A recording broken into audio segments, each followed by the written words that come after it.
Bapak Ibu dosen penguji uji kinerja PPG dalam jabatan kategori 2 tahun 2022.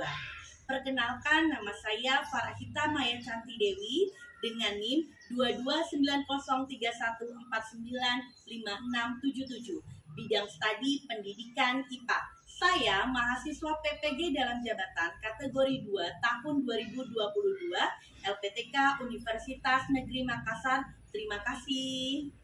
14 Desember tahun 2022, saya akan melaksanakan praktik pembelajaran uji kinerja di SMP Negeri 1 Mesuji, Provinsi Lampung. Sebelum menampilkan video, saya akan memperlihatkan surat keterangan telah menyelesaikan pendidikan profesi guru dan formulir pendaftaran uji kompetensi pendidikan profesi guru dalam jabatan kategori 2 tahun 2022. Atas perhatian Bapak Ibu, saya ucapkan terima kasih. Selamat menyaksikan.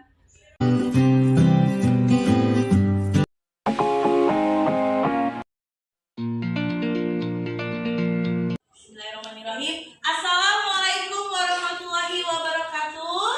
Waalaikumsalam warahmatullahi wabarakatuh. Selamat pagi anak-anak. Pagi. Oke. Nah, seperti biasa sebelum memulai pembelajaran, marilah kita berdoa bersama-sama terlebih dahulu kepada ketua kelas. Mohon untuk dipimpin doa ya. Semua siap, berdoa mulai. Selesai. Beri salam.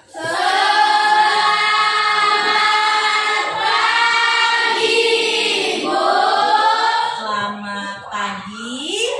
Gimana kabarnya anak-anak hari ini? Oke, alhamdulillah semuanya dalam keadaan sehat. Artinya Allah masih memberikan rezeki kesehatan untuk kita semua sehingga hari ini kita masih bisa menjalankan aktivitas kita seperti biasa. Untuk yang pertama, Ardit Indira, Hadir Bu. Aisyah Yundini, Hadir Bu. Amelda Hastari, Anggun Ristika, Hadir Bu. Zalfa. Hadir Bu. Oke, berarti semuanya hari ini hadir ya. Nah, untuk menambah semangat kita di pagi hari ini, marilah kita bersama-sama menyanyikan lagu nasional supaya jiwa nasionalisme kita lebih meningkat lagi. Nah, hari ini kita akan menyanyikan lagu Sorak-Sorak Bergembira. Oke, bersiap ya. Semuanya nyanyi. Sorak-sorak bergembira, bergembira semua.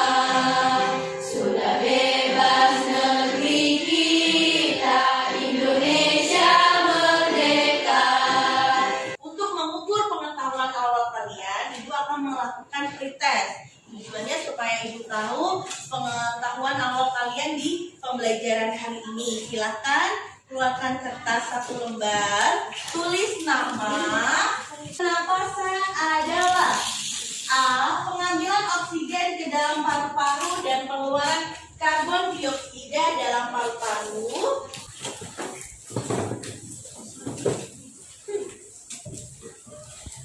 Supaya kita lebih rileks lagi, lebih semangat lagi untuk memulai pembelajaran hari ini, mari sama-sama kita melakukan peregangan otot. Kita akan melakukan senam pinguin.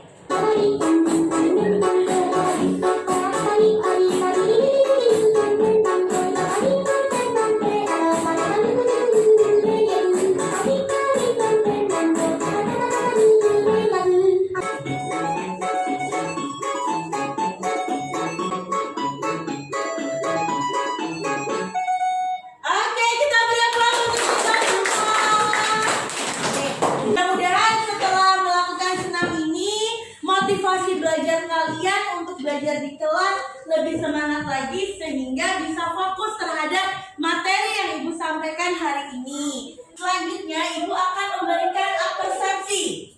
Di mana persepsi ini Ibu akan mengkaitkan materi yang sudah kita pelajari minggu lalu. Ada yang masih ingat minggu lalu kita belajar materi apa? Sistem peredaran. Ya, betul sekali, semuanya masih ingat. Kita beri aplaus untuk kita semua. Ingat ya, jadi minggu lalu kita sudah belajar materi sistem peredaran darah, di mana pada materi sistem peredaran darah kita mempelajari bahwa oksigen dan nutrisi itu diedarkan melalui pembuluh darah ke seluruh bagian tubuh. Nah, hari ini kita akan mempelajari materi lanjutan dari materi minggu lalu. Kalau minggu lalu kita mempelajari bagaimana oksigen dan nutrisi itu disebarkan melalui sistem peredaran darah, hari ini kita akan mempelajari bagaimana tubuh kita itu bisa memperoleh oksigen tersebut. Nah, oksigen itu bisa masuk ke dalam tubuh melalui proses apa? Iya, Dea? Pernapasan. Kita beri aplaus untuk Dea. Nah, kita memperoleh tubuh kita memperoleh oksigen itu melalui proses pernapasan. Nah, organ yang digunakan untuk bernapas, iya, Anissa? Hidung. Kita beri aplaus untuk Anissa. Jadi kita melakukan pernapasan itu melalui hidung. Bagaimana hidung bekerjanya? Dengan cara bagaimana bisa hidung itu melakukan proses pernapasan? Ya, Abid? Menghirup udara. Kita beri aplaus untuk Abid. Jadi, bagaimana hidung itu bisa melakukan proses pernapasan, yaitu dengan cara menghirup udara. Nah, di dalam udara itu ada kandungan apa? Lihat. Oksigen. Kita beri aplaus untuk udara. Jadi semua jawabannya benar ya, Nak. Jadi hari ini kita akan mempelajari bagaimana oksigen itu bisa masuk ke dalam tubuh, yaitu melalui proses pernapasan. Organ yang melakukan proses pernapasan apa? Hidung. Nah, di hidung ini melakukan proses bernapas, yaitu dengan cara menghirup udara, di mana udara tersebut mengandung kandungan oksigen. Nah, coba sekarang, kita semua bersama-sama yuk melakukan bernapas. Yuk, tarik napas. Hembuskan. Oke, berarti kalau sekali bernapas tuh ada berapa gerakan, Nak? 1. Terus menghembuskan ya. Jadi menghirup udara, menghembuskan udara. Nah, pertanyaan Ibu, kalau menghirup udara itu yang dihirup kadar apa namanya tadi? Oksigen. Ketika dihembuskan karbon dioksida. Betul. Nah, coba kalau kalian menahan napas selama 10 detik bagaimana? Coba yuk. Ada yang sanggup sampai 10 detik atau lebih? Hembuskan. Oke. Kalau 10 detik, kalau nahan nafas sampai 1 jam gimana? Gimana? Apakah pernapasanmu berhenti? Ya, jadi ini kita akan mempelajari sistem pernapasan pada manusia. Adapun tujuan pembelajaran yang akan kita laksanakan hari ini, yang pertama, siswa dapat menjelaskan organ-organ pernapasan pada manusia. Kalau sebatas ini yang kalian tahu organ pernapasan apa saja, Nak? Hidung. Kemudian paru-paru. Kedua, siswa dapat menentukan fungsi organ-organ sistem pernapasan manusia. Manfaat dari kita mempelajari pembelajaran hari ini yaitu yang pertama, penting untuk mempelajari sistem pernapasan karena dalam tubuh kegagalan dalam sistem pernapasan dapat menyebabkan kematian dalam waktu sekitar 5 menit.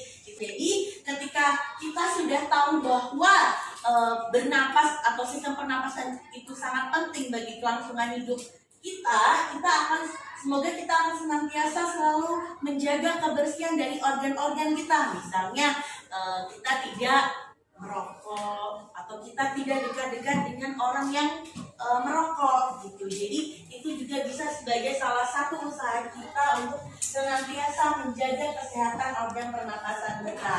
Nah, setelah itu juga kita kalau kita menjaga kebersihan organ pernapasan, kita juga harapannya bisa mencegah penyakit-penyakit pada sistem pernapasan. Selanjutnya, ada pun langkah pembelajaran yang akan kita laksanakan pada hari ini, yaitu yang pertama pretest. Tadi Ibu sudah melaksanakan ya, kita sudah sama-sama melakukan pretest yang tujuannya untuk mengetahui pengetahuan awal kalian tentang materi yang akan kita pelajari. Kemudian nanti kita akan belajar secara berkelompok, jadi akan dilakukan diskusi kelompok. Kemudian nanti ada presentasi kelompok dari masing-masing kelompok. Kemudian kita akan sama-sama menarik kesimpulan dan di akhir kita akan melakukan evaluasi.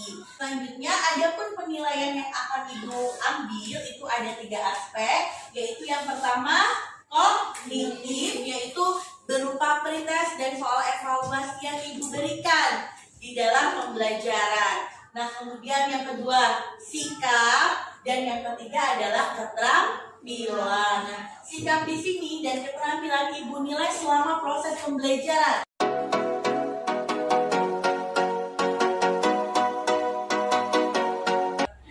Selanjutnya, kita masuk ke dalam kegiatan inti, yaitu orientasi masalah. Nah, di sini Ibu akan mengarahkan kalian untuk berorientasi pada masalah yang akan kita selesaikan pada hari ini. Coba semuanya dilihat di layar.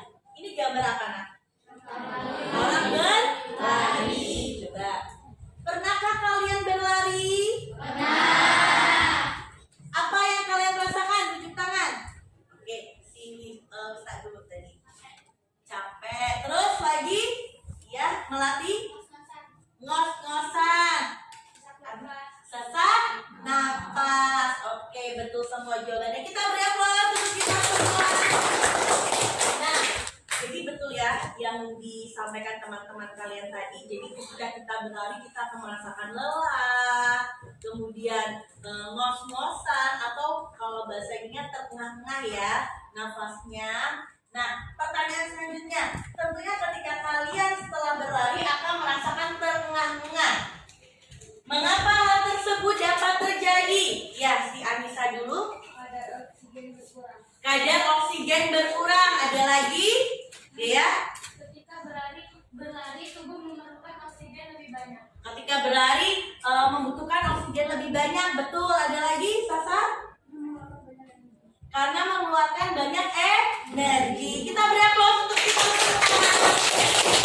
Jadi betul sekali yang disampaikan teman-teman kalian, bahwa ketika kita berlari, kenapa kalau kita mengalami terengah-engah, itu karena kita sudah mengeluarkan banyak energi. Yang biasanya nih kalau kita cuma jalan pelan atau duduk, itu mungkin energi yang keluar itu tidak terlalu banyak. Tapi kita berlari, otomatis energinya itu banyak yang keluar seperti itu. Nah, karena energinya banyak yang keluar, itu bisa memberikan efek kita napasnya terengah. Nah, otomatis juga kan kita berlari itu membutuhkan oksigen lebih banyak. Betul yang disampaikan kawan kalian tadi. Jadi ketika oksigen yang dibutuhkan itu lebih banyak dari biasanya, otomatis stok oksigen yang ada di dalam tubuh akan berkurang. Seperti itu. Paham ya? Oke, kita lanjut. Selanjutnya diskusi kelompok. Silahkan kalian membentuk kelompok. Ibu minta satu kelas dibagi menjadi 5 kelompok. Silahkan dimulai membentuk kelompok. Satu kelompok terdiri 5 atau 6 orang. Ada laki-laki dan ada perempuan ya.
sini Ibu akan memberikan penguatan. Tadi sudah mempelajari organ-organ pernapasan. Jadi di sini yang pertama ada rongga hidung. Jika di pertanyaan tadi ada yang pertanyaan lebih baik mana bernapas menggunakan rongga hidung atau mulut? Rongga hidung. Kenapa? Ada yang bisa tunjuk tangan? Kenapa kok lebih baik menggunakan hidung daripada mulut? Oh iya Dea, silakan. Hidung adalah tempat keluar masuknya udara pernapasan. Rambut dan lendir pada hidung berguna untuk menyaring udara yang masuk agar bebas dari debu dan kuman. Oke, kita beri aplaus pada kelompok 1 ya. Jadi betul sekali. Jadi kalau di hidung itu ada lendir, ada rambut-rambut hidung. Jadi udara yang masuk itu tersaring. Kalau di mulut kan tidak ada. Kemudian di sini akan memberikan penguatan lagi di tenggorokan. Yang kedua, di tenggorokan itu ada faring dan laring. Kemudian ada paru-paru, bronkus, bronkiolus, dan alveolus. Seperti yang sudah kita laksanakan tadi, dari masing-masing organ juga kalian sudah bisa menentukan